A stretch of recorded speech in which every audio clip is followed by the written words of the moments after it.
Pak Edi, dari Apersi, Asosiasi Pengembang Pengembang Perumahan dan Pemukiman Seluruh Indonesia.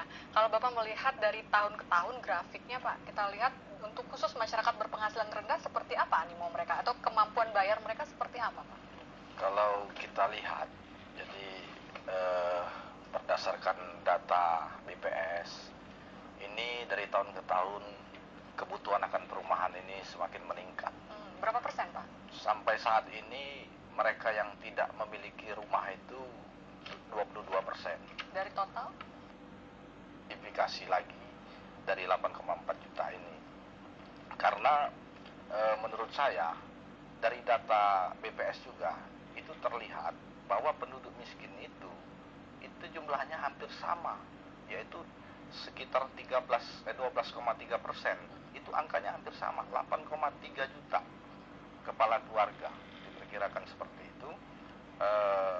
Sehingga kalau saya melihat sebenarnya pasar daripada perumahan ini adalah selisih dari 13,6 dengan 8 juta ini.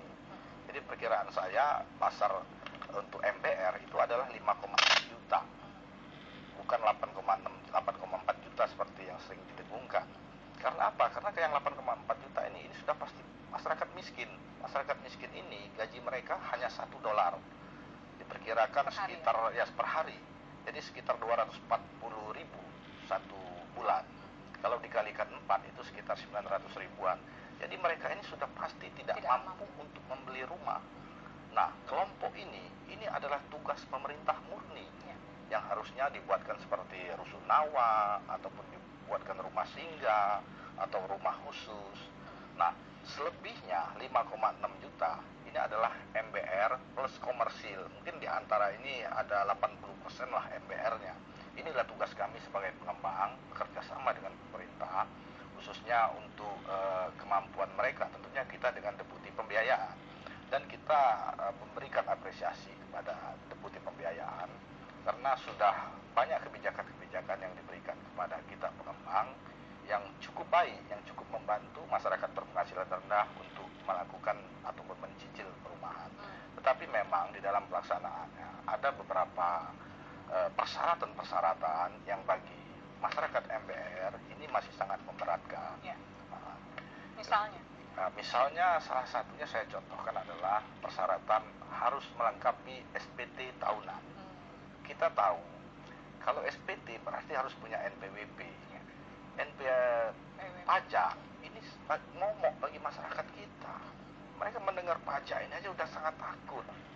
Tetapi pasar kita kan ada beberapa kategori, ada PNS, kemudian ada TNI Polri, ada pekerja, dan ada informal atau masyarakat umum. Bagi PNS ini tidak ada masalah dengan tersebut.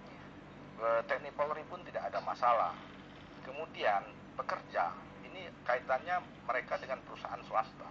Ini separuhnya ada kendala karena perusahaan itu ada yang tidak bersedia menyerahkan SPT kepada karyawannya untuk diberikan kepada pengembang ataupun kepada BLU ataupun kepada bank pelaksana.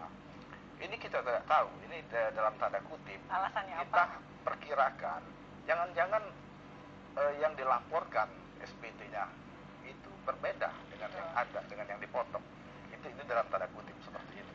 Kemudian masyarakat informal juga, ini mereka kebanyakan tidak mempunyai NPWP.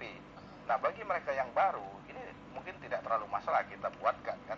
Tetapi untuk tahun berikutnya mereka harus punya. Kalau enggak mereka bisa kena penalti juga. Ini kendala-kendala yang bisa terjadi di lapangan selama ini. Mungkin bagi sebagian orang itu dianggap sebagai masalah administrasi sebetulnya kan? Oh iya, soal administrasi ini dan ini mutlak. Kalau itu tidak ada tidak bisa dilaksanakan. Ya, karena akan yang susah ya nanti kan Pak Deputi sama BLU. Baik, sebelum kita masuk ke Pak Sri, saya tertarik dengan rumusan MBR tadi ya.